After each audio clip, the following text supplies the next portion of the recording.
intro? I can, but I heard you started to do it earlier. I did.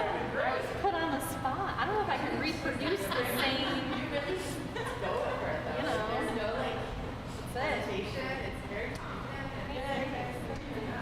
Gosh, now like there's too much pressure happening.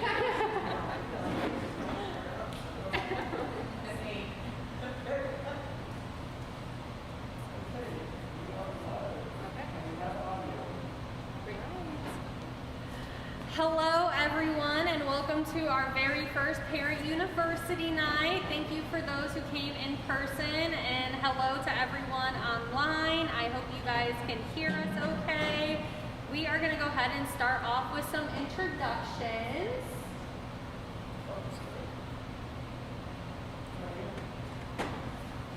Gotta love technology.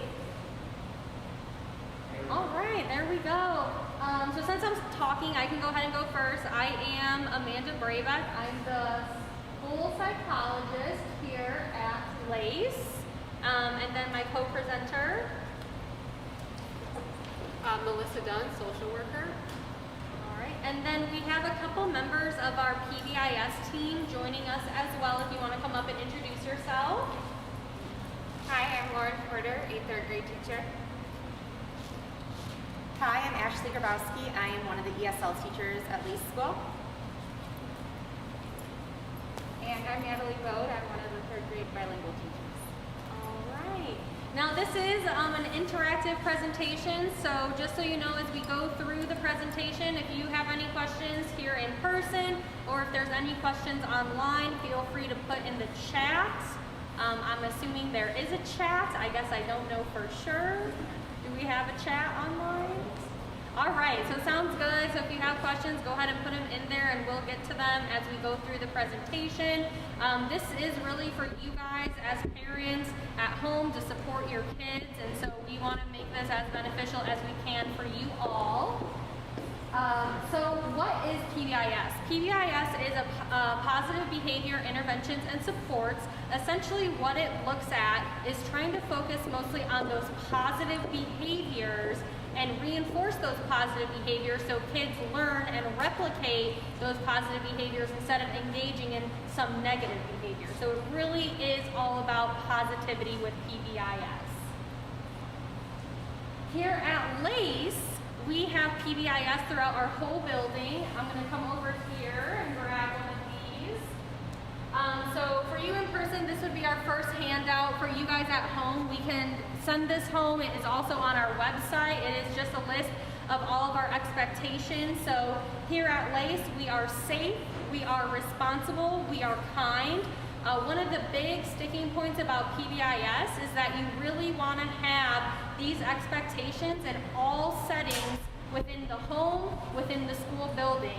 So here in the school, we have it for the classroom, we have it for specials, we have it for the hallway, recess, the bathroom, anywhere that you could think a kid might be. This is where we want to have the expectations and make sure that they're aligned to those specific areas.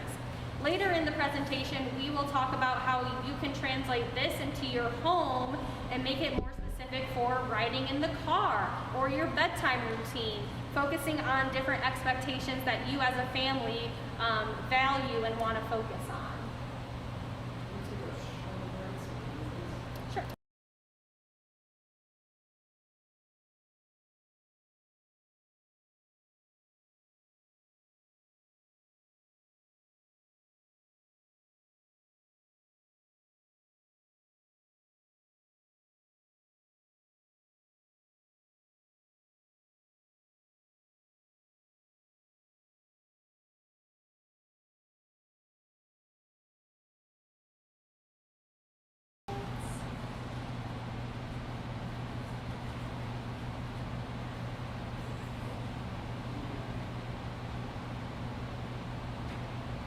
Okay, so before we jump into kind of the home, we have a little story for you guys that I'm gonna play here.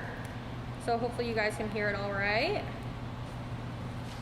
Once upon a time, in a small town, a group of fishermen gathered at the edge. Soon after they got there, a child came floating down the rapids. That's okay, I'll just read it.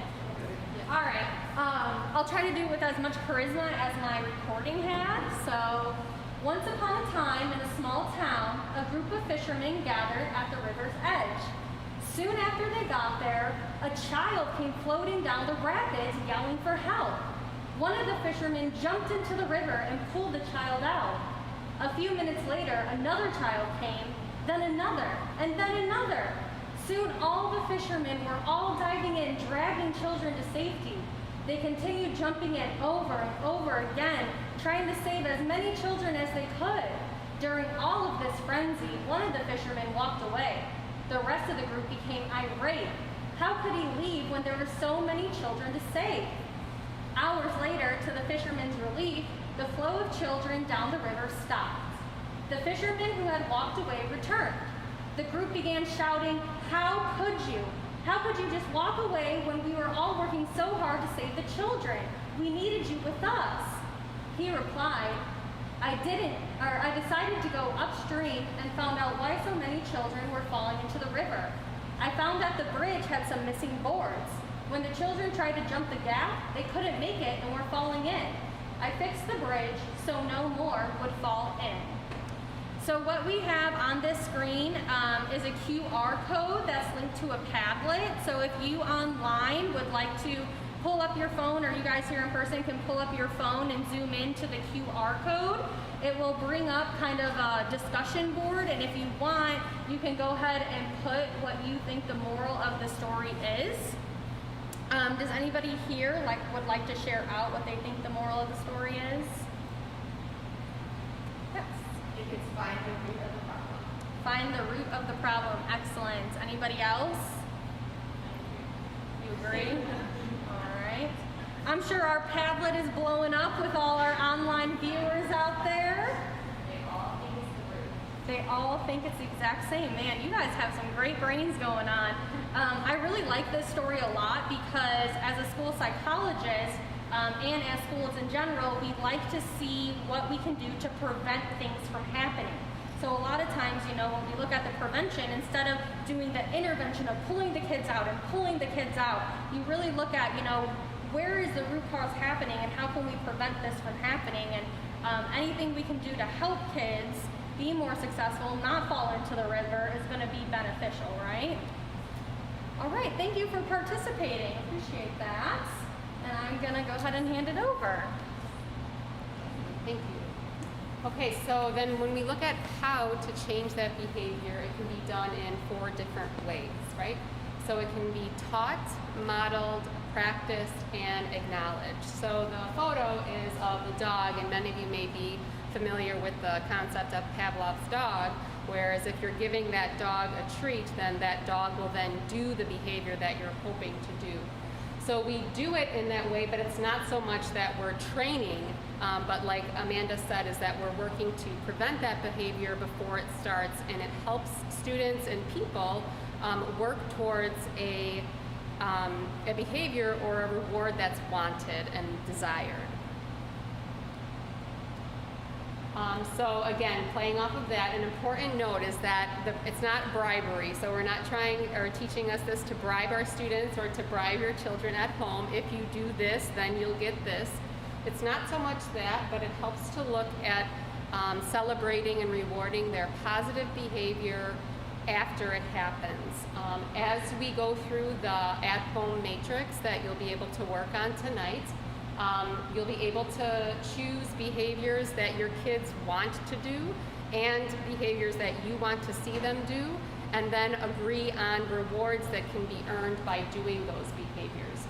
So you want to be able to think about those reinforcers or the rewards that will work to help them focus on the desired behavior that you want to see improved in your home. And also, since we have here at LACE, we have all of our own expectations here of students, of being safe, being responsible and kind in your home. Safety and kindness and responsibility is going to look different than it would be in your neighbor's home or in another family member's home. So in each environment that we are in, those expectations will look different. and we respect those differences. So what might work here in school for all of our students here at Lace may be very different or slightly different from what's going to work well in your home when you begin working on these plans. Because everybody is different, right? So I just kind of played off of that, sorry. Yeah, and just to comment on that, here at Lace we have the 3 we are's, but it could be that in your home you're wanting to focus on something different. For example, with me and the people I live with, patience is a really big thing that I think we all kind of struggle with, stepping on each other's toes, getting in the way. So for me, one of my 3 expectations would probably be patience instead of one of the other ones. So, depending on what you want to focus on with your family, and that's a conversation with you guys and your kids on what do you guys value most and what do you want to focus on as a family. Good. Okay, are we doing maybe this one? Oh, yes. Yeah. You've gone. Okay, I'll keep going, yeah. Sorry about that. So some guidelines to follow as you're working on setting these desired behaviors, and also as you're just working to, live with your family and your kids every day. So we focus on really using positive wording. So a lot of times when we're wanting a behavior, we're going to say, don't run, don't talk so loud, stop doing this.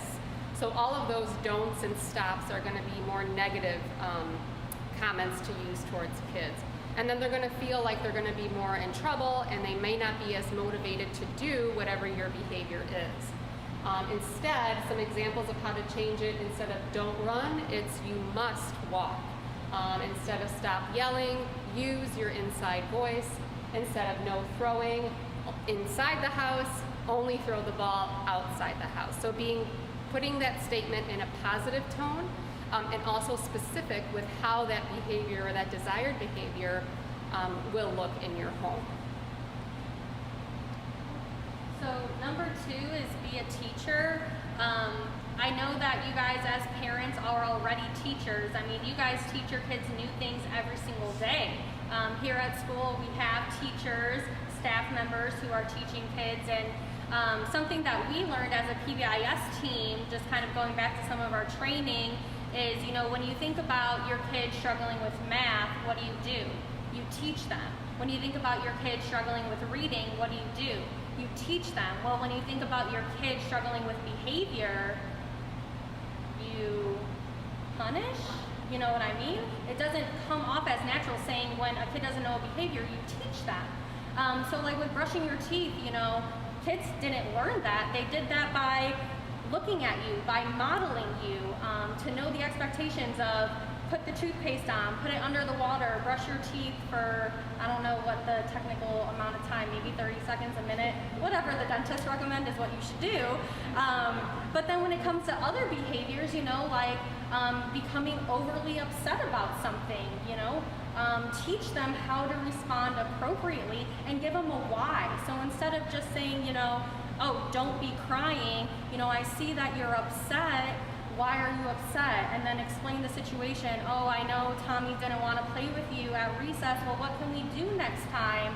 Or, I know your cousin pulled your hair, well, what can we do next time to help with that situation? And really practice with them and teach them when they're calm, because if they're upset, they're dysregulated, and anything you're telling them, they're really not able to process. And so it's really important to wait until they're regulated, until you're calm, to teach them those strategies so they are able to apply it in situations when they do become upset. So, I thought we had a question. And when you see that desired behavior or that good behavior happen, then acknowledge that, right? So saying thank you for listening, or thank you for being kind to your brother or sister. Thank them for doing what you expect them to do, whether they do it all the time or whether it's something that they haven't done in a while. So acknowledge that good behavior when you see it. Oh. Speaking of and I just said that too. So acknowledge that behavior, right? So again, saying thank you, using those kind words to let them know that you acknowledge and that you notice what they're doing. If they're not getting that that acknowledgement of doing what you're asking them to do, it's likely that they're not going to continue to do that behavior, and they'll go back to their old ways. So sometimes when you talk with your family of picking out what's going to be motivating to them, you can check with them to see what they would work towards, right? What would motivate them to do these behaviors that you're looking for them to do, whether it's kindness, patience, or honesty, any type of positive value that your family is trying to build more of. And when they engage in that behavior, you do want to give that positive feedback immediately. As we know, kids young, their brains are still developing. So a lot of times, especially that prefrontal cortex where all that planning is, doesn't develop till you're 25. So, they do a lot of that kind of sporadic behavior because they haven't really fully developed their planning and their impulse control. And so a lot of times, if they do a good job and an hour later, you're like, oh, hey, remember that? You did a good job. It's not as meaningful as doing it right then and there. So always make sure, as soon as they do that, give that immediate praise so they can make that connection that, oh, I did this, so I got praised, to see that connection. And now we have a little video to show some of that positive reinforcement.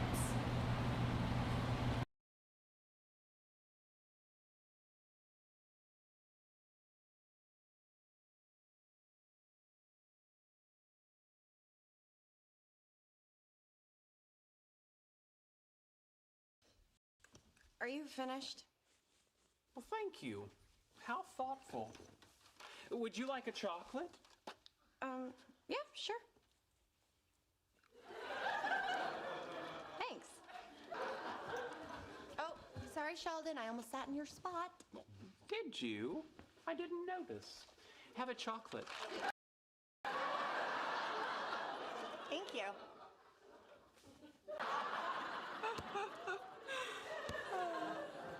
You're here a lot now. Oh, am I talking too much?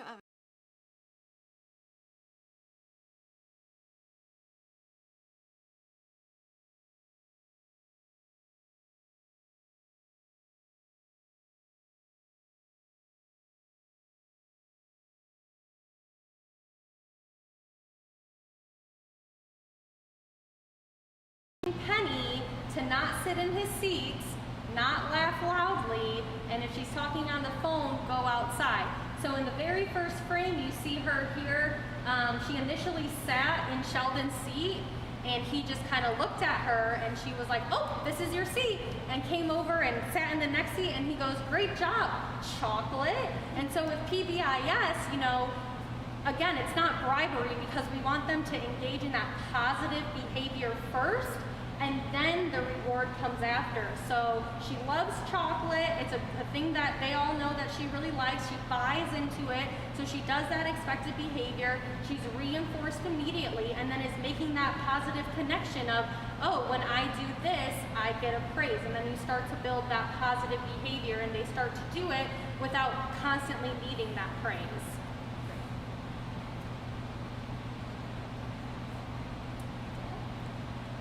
And then one more thing on acknowledging the behavior. We know that we are all very busy, and if we don't always see that reminder of what we need to do or what we're trying to do, it may be forgotten, and kids might think that it's also not as important to you anymore, so they can maybe go back to doing an old behavior. So keeping a visual system of kind of tracking and charting that behavior, you'll find helpful because it will help to keep their motivation going. So sometimes with some students here in school, teachers will use a sticker chart. Throughout the whole school, we use compliment bones or dojo points as ways for classes and students individually can earn a point to help them be able to get a reward after earning so many points. So thinking about something simple you can do in the home, like a sticker chart, can be helpful. Yes? I use sticker chart with my daughter for homework, and her teacher is aware of it, so she gets positive reinforcement from not only me, but also from her classroom. So that's awesome. So that's something that you can definitely share with us too, that if you do put something like that in effect at home, then please let your teacher know if it is related to homework or maybe another school activity like reading every day. that they are doing successfully, you can definitely share that with your teacher. They would love to see that. And another example, just relating it to home, this picture down here. I know this is a little young for lace kiddos, but this is a potty sticker chart. Currently, my brother is doing one with my niece, who is 2. And so what he does is every time that she uses the big girl potty, she gets a sticker. If she earns 5 stickers, her and Dad get to have a special dinner, just the 2 of them, as like a little mini reward. And she's got this long path that is about, I think, 35 stickers. I don't know, I'm making that up.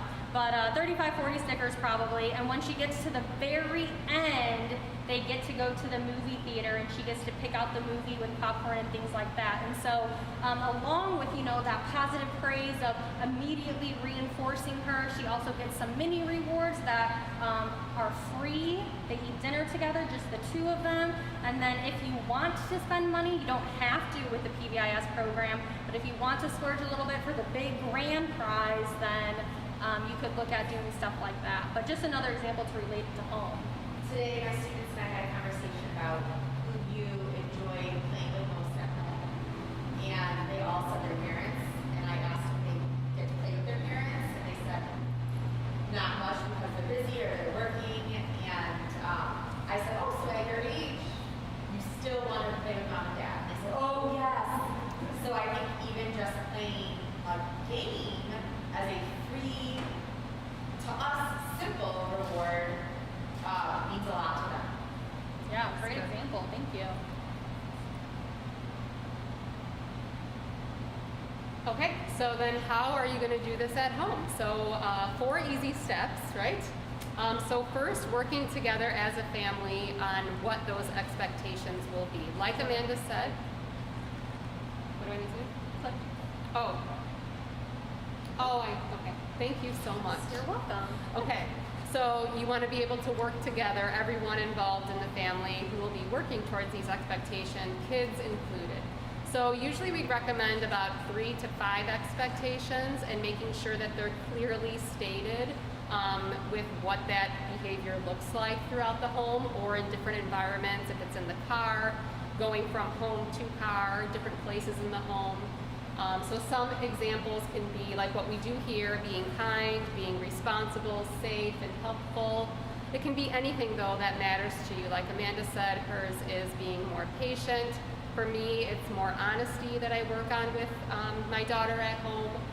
But you want to be able to have it work for your family and have it matter to your family. And then this is an example of what your home matrix would look like. So that would be the second handout that for those of us here have that you can look at. So we just took the examples of those 3 behaviors of being kind, responsible, and showing respect, and what that might look like in different areas. So like getting ready in the morning, riding in the car, doing chores, homework time, meal time, and getting ready for bed. So this family would have kind of mapped out different points of the day instead of just saying inside the house, because lots of different things happen at different times of day. So for example, when they're getting ready in the morning, a way that they can be kind is using kind words in the morning. You know, maybe greeting everybody, good morning, instead of grunting, something like that, depending on how you feel in the morning. Being responsible by cleaning up after yourself, or maybe if they're able to get their food ready and then pick up after themselves too. And then showing respect could be quick in the bathroom, right? Because if you're in a big family or even a small family, everyone needs to use different things at the same time.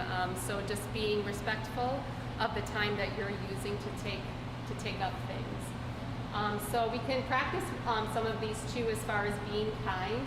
Can anybody give me an idea of how being kind would look like riding in the car?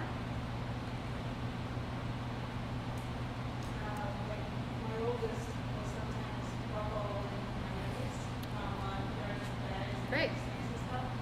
Great. So, as a big deal, that to me is being kind of helping me out. Definitely, yeah. So helping siblings in the car, and I like how you said that you say thank you right away when you see that behavior happen. How about let's do a being responsible during dinner, a meal time. Who can give me an example of what being responsible during mealtime might look like in your family? Yep. So for us, it would be responsible for the food you drop on the floor. Pick it up yourself. Yes, very good. Yeah, so if you drop it, pick it up, right? Because you may not have pets that clean it up for you, nor do you want unwanted pets to clean it up for you. So being responsible by picking up after yourself. Yes. Yep, putting your dishes away in the dishwasher. Or maybe even if you don't have a dishwasher, offering to help out with the dishes as well. That would be responsible, kind, and respectful, all in one, right? And then how about let's do one for showing respect, maybe doing your chores. Who can think of an idea that would work in your family for showing respect while doing your chores? What might that look like? Yes? Doing it the first time that you're asked, definitely, because I'm sure we all have repeated things about 500 times, and we're still waiting sometimes. So very good. So there's also a blank chart that you'll be able to have access to for you to create your own matrix to make it work for your family. And you can maybe start with 2 or 3. You don't have to feel the pressure of having to have 3 full ones or having all of these categories, but just really make it work for your family. Any other comments you want to make? Yeah, I would just, if you want to start slow and start with even just 1, so it's not so overwhelming, I would pick a time that your family does struggle the most with, that you would like to see that positive change in behavior. So for example, if morning routine, like the kids really struggle to get out of bed, they don't want to get dressed, brushing teeth is not even a thing, you maybe just want to target that, see how it goes, get your feet wet with how you like the PBIS system, and then once you start to see some positive changes in that, you can start moving to another section. And again, it's just always important to sit down as a family, make sure the kids have buy-in as well as you guys. As a family, you want to make sure everyone's comfortable with it and likes the idea. If somebody doesn't like it, they're less likely to participate in it.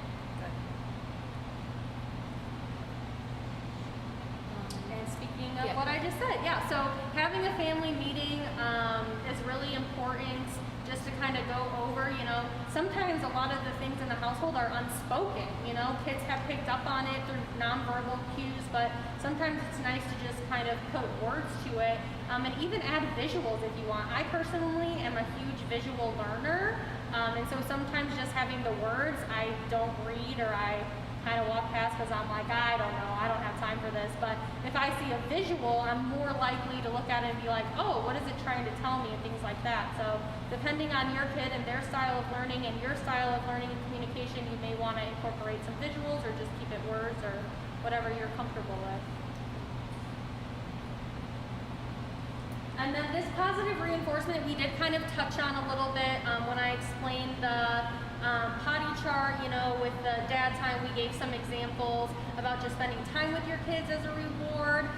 There is a website here at the bottom of this presentation that we can share out with you guys that has a list of a ton of free different incentives that you can implement, some not free incentives if you want to look at that. Sit down with your kids, have it as part of the family meeting, print it out and talk about what you would want to do. Maybe look at it first and cross out a couple if your kid really wants that and you don't want to do that. You have to buy into it and be comfortable with it too. So feel free to check that out later when you go home if you want to implement this or just kind of see more of what it's about. All right, and then when we think about consequences, obviously behaviors are going to occur in the home, and a lot of times, I'm even guilty of it too. I get so wound up after telling my niece or nephew for the 10th time to not pull my dog's tail that I tend to, get really high up and get a really deep voice and kind of scream even though, they're 2.5. They don't know that pulling the dog tail is going to hurt them. So when you do think about consequences, what we teach here at school, is small problem, big problem.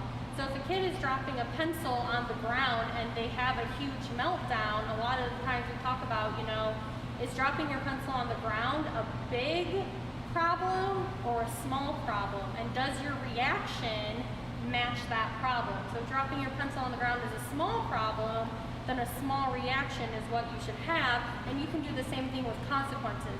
Was that behavior a small behavior or a big behavior? And what was your consequence? Was your consequence a big behavior? Did it match that behavior that you were seeing? So just something to keep in mind. Yeah, and as you're doing that, just like Amanda said, in that moment, our stress response rises and we want to react very quickly. And so what we all tell kids here too is just to stop and think. So many times I've said to myself at home, I kind of stop and I say, Mommy needs a timeout, and I go to a different room so I can think before I respond to whatever that behavior was. So it's okay to excuse yourself for like 2, maybe even 2 minutes, 3 minutes, to just kind of take it easy and then address the consequence with that, with an appropriate consequence that will match the size of the problem. All right.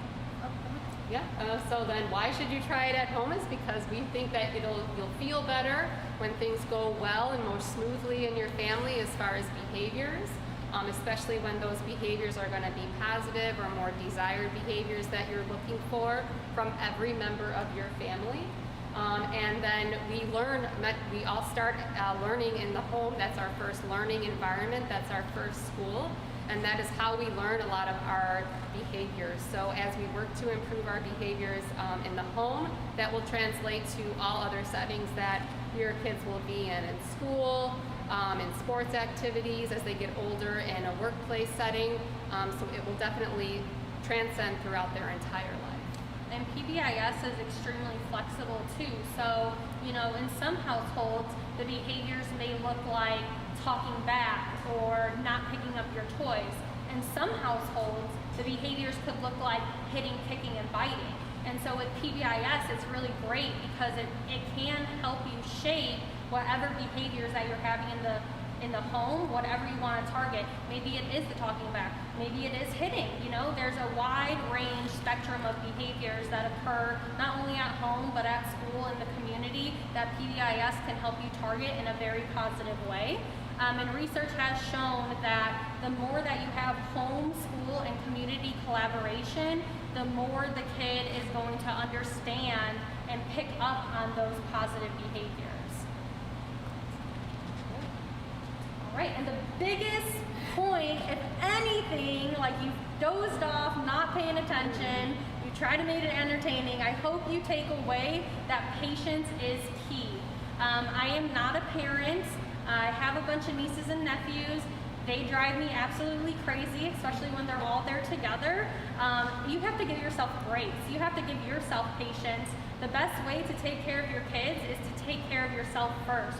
You have to make sure your cup is full. You have to give yourself the patience and the grace to then be able to help your kids. Any questions? Is there a website then that we can look up for certain resources or stuff like that? Yeah, so there is a PBIS website that has a whole bunch of different information. I know Kate has a bunch of articles on PBIS that we can share with you as well as that link in the presentation that we can share with you. So there's a ton of information out there. Perfect. Okay.